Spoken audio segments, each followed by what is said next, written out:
You know when it says tool belt tour in the title of the video and then it takes like 8 minutes to actually show the belt? I don't get it. Why do they do that?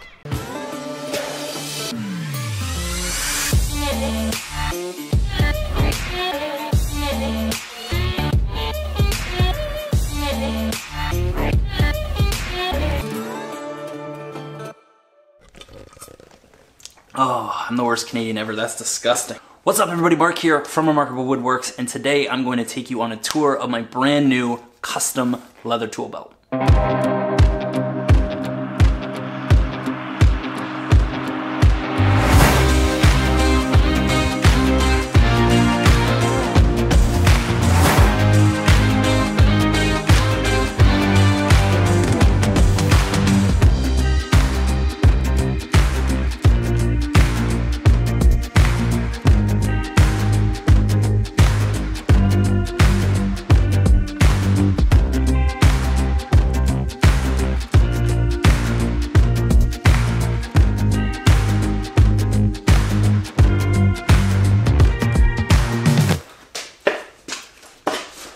Actually a really good spot for that cup.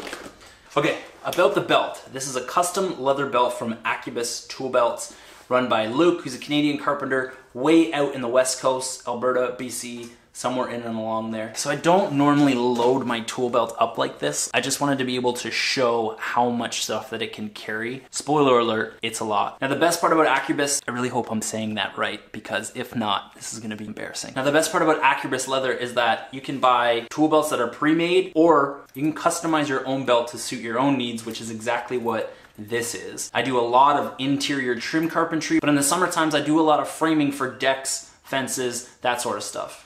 Actually, I haven't done a fence in a really long time. Now I know there's an industry standard for having your tape front left, but I've always worn it on my back. It wasn't until recently that reaching around motion got kind of difficult. So on my old nylon belt, I have it sitting up here, and I liked it, but when I built this belt, I thought why not try and have it up front? That way I can grab my square and my tape, and away I go.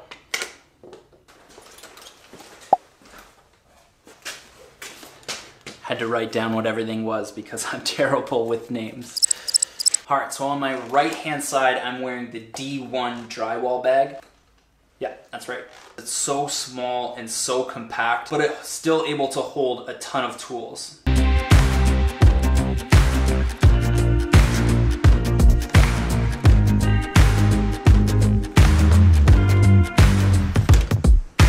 This right here, this is Lucille. It's a 14-ounce titanium stiletto.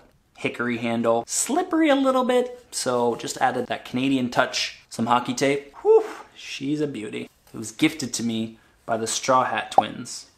If you guys are watching this, thank you. I absolutely love this thing. But because I do a lot of interior work, cabinets, trim, that sort of thing, I don't always use this hammer. I typically use this for when I'm doing framing. One thing I wanted in a tool belt though was to have the hammer canted. And what I mean by that is that when it sits on your belt, it's tilted on an angle. That way it doesn't hit your knee or your back or other body parts. You know what I'm talking about. And that's exactly what this tool belt has. On interior projects, I'm mainly using a mallet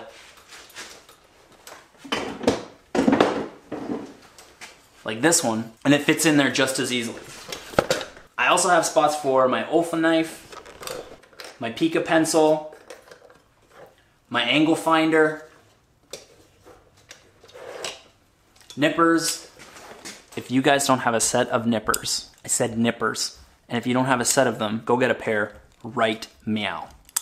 It also has this little spot right here, which is for a drywall knife. I very rarely use drywall knives, but it's there if I need it. And the cool thing about this here is it has this little hook, so I can take my drill or any larger tools and I can hang it on that hook. And then when you're not using it, it just comes up and tucks away really, really easy. One of the most frustrating things in looking for a belt is trying to find spots for these tools. But since Luke is a carpenter, he's built spots specifically to hold these things on the left side.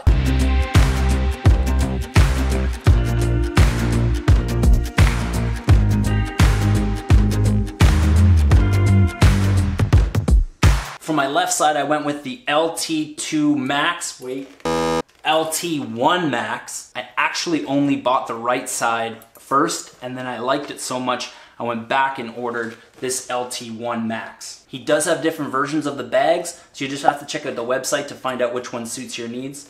But what I love about this one is just how much stuff it can house. And like I said, there's a designated spot for your commonly used tools. Whether it's a flat bar like this or an actual nail puller, you could fit it in on this side in the canted sleeve for it.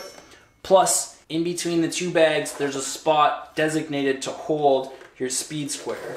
And it sits nice and flat. It doesn't stick up like I've seen in other tool belts, which I love. On the back here, Lucas put a spot to hold a combination square. I typically don't use these very much. I bought the 2-inch brad nail sheath. It has this clip on the back, and Luke's made sure that the clip fits nicely back there.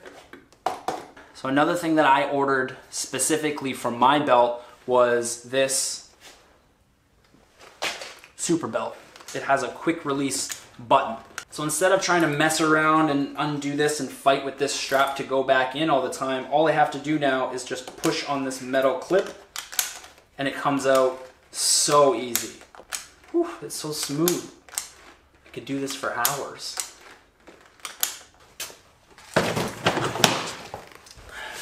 Now another thing that I should mention is you don't have to get suspenders if you don't like them, but for me, I really wanted them. I have back issues, so I made sure that I got the suspenders and the belt pad as well. And if you have any questions, please feel free to reach out to me either in the comments below or send me a DM on Instagram or anything like that. And I'll be happy to send you a video response and kind of give you more of an in-depth, detailed look at what my kit looks like.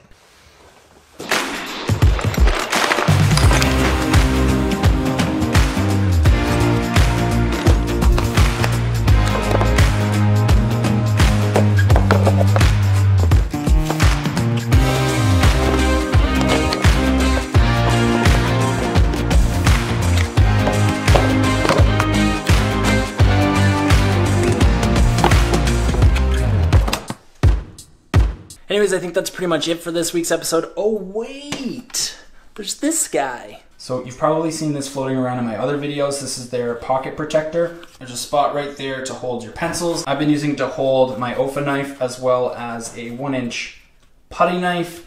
Then your pocket just tucks behind this flap, and it has the clip here for tapes, drills, guns, whatever you want to call them. And it just does exactly what it's supposed to and protects your pockets. So if you like this video, please do all the things that you're supposed to do when that happens. Feel free to follow me on Instagram. I love you all equally, and I'll see you when I see you.